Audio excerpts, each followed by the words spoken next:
আজ আমি তোমাদেরকে খুব সহজেই বাড়িতেই পিৎজা তৈরি করে দেখাবো। ভীষণই সুন্দর খেতে হয়। আর তোমাদেরকে কোনো রকম অনলাইনে অর্ডার করে বা দোকানে গিয়ে খেতে হবে না। বাড়িতে খুব সহজেই তোমরা বানিয়ে নিতে পারবে, কোনো ঝামেলা ছাড়াই। তাহলে চলো দেখে নিই কীভাবে বানাচ্ছি আজকের রেসিপি চিকেন পিৎজা। নমস্কার বন্ধুরা, welcome back to my channel Nabaratna. আজ আমি তোমাদের সামনে নিয়ে চলে এসেছি একটা মজাদার রেসিপি।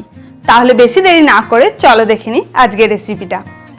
তো প্রথমে আমি চিকেনটাকে ভেজে নেব, সেই কারণে অল্প পরিমাণে সর্ষের তেল নিয়ে নিলাম। এবার তেলটা গরম হয়ে যাওয়ার পর আমি এর মধ্যে ছোট্ট ছোট্ট করে কেটে রাখা চিকেনগুলো দিয়ে দিলাম। এবার একটু নাড়াচাড়া করে এর মধ্যে পরিমাণ মতো নুন দিয়ে দিচ্ছি, হাফ চা চামচ দিয়ে দিচ্ছি জিরে গুঁড়ো, আর দিয়ে দিচ্ছি হাফ চা চামচ হলুদ গুঁড়ো। এবার লাল লঙ্কার গুঁড়ো দিয়ে দিলাম হাফ চা চামচ। এবার আমি দিয়ে দিচ্ছি গরম মশলা হাফ চা চামচ। এবার আদা রসুনের পেস্ট দিয়ে দিলাম 1 চা চামচ। এবার খুব ভালো করে আমি চিকেনগুলো ভেজে নেব।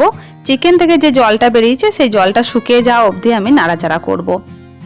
ব্যাস, আমার চিকেনটা তৈরি হয়ে গেছে। এবার আমি একটা পিৎজা বেস নিচ্ছি। এই বেসটা তোমরা কিনতে পাবে, খুবই সহজেই তোমরা বাজারে কিনে নিতে পারবে খুব কম দামে।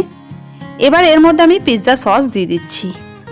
খুব ভালো করে পুরোটাই আমি পিৎজা সস মাখিয়ে নিলাম। এবার এর মধ্যে আমি দিয়ে দিচ্ছি লিকুইড চিজ। এই লিকুইড চিজটা তোমরা দিতেও পারো, নাও দিতে পারো। পুরো বেসটাতে আমি খুব ভালো করে মাখিয়ে দিয়েছি। এবার আমি ক্যাপসিকামগুলো সাজিয়ে দেব। তোমরা যেমনভাবে খুশি ক্যাপসিকামগুলো দিয়ে দিতে পারো। আমি একটু চৌকো করে কেটেছি। এবার আমি চৌকো করে কেটে রাখা পেঁয়াজও এর মধ্যে সাজিয়ে দিচ্ছি। আমি সাজাচ্ছি যাতে দেখতে সুন্দর লাগে। এবার আমি ভেজে রাখা চিকেনগুলো দিয়ে দিচ্ছি একে একে। সবগুলো দিয়ে নিয়েছি। এবার আমি এর মধ্যে অরিগ্যানো ছড়িয়ে দিচ্ছি। এবার দিয়ে দিচ্ছি চিলি ফ্লেক্স। এই চিলি ফ্লেক্সটা তোমরা বাড়িতেও বানিয়ে নিতে পারো।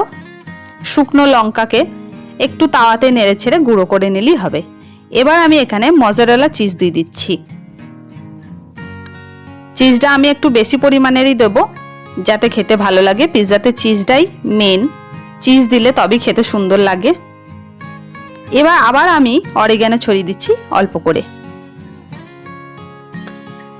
এবার আমি একটা কড়াইয়ের মধ্যে কিছুটা পরিমাণে নুন দিয়ে দিচ্ছি। এবার এর মধ্যে একটা স্ট্যান্ড রেখে দিচ্ছি। এবার আমি এর উপরে পিৎজাটাকে দিয়ে দিচ্ছি। এবার আমি এটা লো ফ্লেমে হতে দেব ইন্ডাকশনের মধ্যে। ঢাকনা বন্ধ করে আমি ইন্ডাকশনে চাপিয়ে দিয়েছি। এবার আমি লো ফ্লেমে বেক করে নেব। এটা আমার বেশিক্ষণ লাগেনি, প্রায় 15 থেকে 20 মিনিট মতো লাগবে, তারপরেই এটা তৈরি হয়ে যাবে। তো তৈরি হয়ে গেছে আজকের রেসিপি চিকেন পিৎজা। তোমাদের কেমন লাগলো অবশ্যই আমাকে কমেন্টের মাধ্যমে জানাবে। ভালো লাগলে একটা লাইক করে দিও। আমার চ্যানেলে নতুন বন্ধু হয়ে থাকলে চ্যানেলটিকে সাবস্ক্রাইব করতে একদম ভুলো না। পাশে থাকা বেল আইকনটা অবশ্যই প্রেস করে দিও, যাতে আমার সব ভিডিও নোটিফিকেশন সবার আগে তোমাদের কাছে পৌঁছে যায়। সুস্থ থাকবে, ভালো থাকবে। আবার আসবো অন্য কোনো রেসিপি নিয়ে। আজকের জন্য টাটা।